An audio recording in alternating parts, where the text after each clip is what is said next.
Sharqi Turkistonda yana bir imom Xitoy zindonlarida hayotidan ayrildi. Urumchi xalqaro cho'ng bozoridagi cho'ng masjidning imomi Abdurahim Damollamning Xitoy soqchilarining qiyin qisaqlarda shahid bo'lganligi o'tirg'i chiqdi.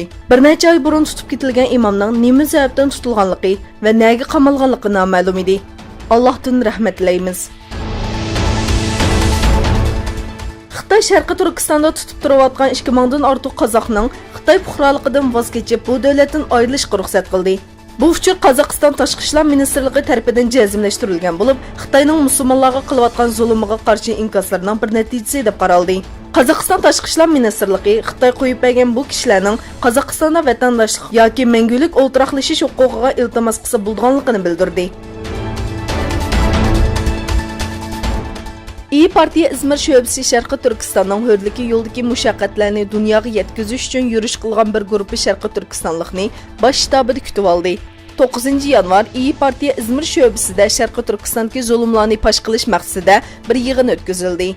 İyi Partiya İzmir şöbesining raisi Hüseyin Qirqitnar yig'inda so'z qildi. Eskişehir Anatoliya Madaniyat ve Hamkorlik Cemiyeti Reisi Ahmet Doğanes Xitoyning Sharqi Turkistondagi zulmlarga qarshi bir axborot e'lon qilish yig'ini o'tkazib noroziligini bildirdi. Amerika bilan Xitoy orasida 3 kundan buyon davomlashayotgan savdo-urushi suhbatlari oxirlashdi. Muzokara oxirida ikki davlat vakillaridan ijobiy inkoslar keldi. Yaqin zamonda suhbat mazmuniga oid tafsilotlarning e'lon qilinganligi bildirildi.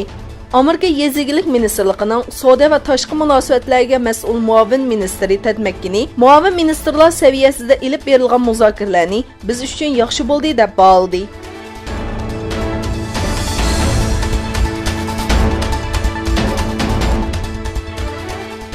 Saudiya Arabistonining Makka shahriga joylashgan Masjidil Haram va atrofi chekatga va suvaraklarning hujumiga uchirdi.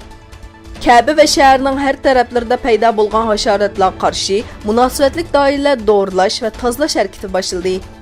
Makka shahri bosh kotibi Muhammad Al-Quvayish qo'g'dash xodimlarining haram masjidining to'rt atrofini qurshab olgan suvaraklarga qarshi harakatga o'tganligini bildirdi. Kishilar ko'nmagan va bundan burun hech ko'rib boqmagan bu ish dushanba kuni yuz berdi.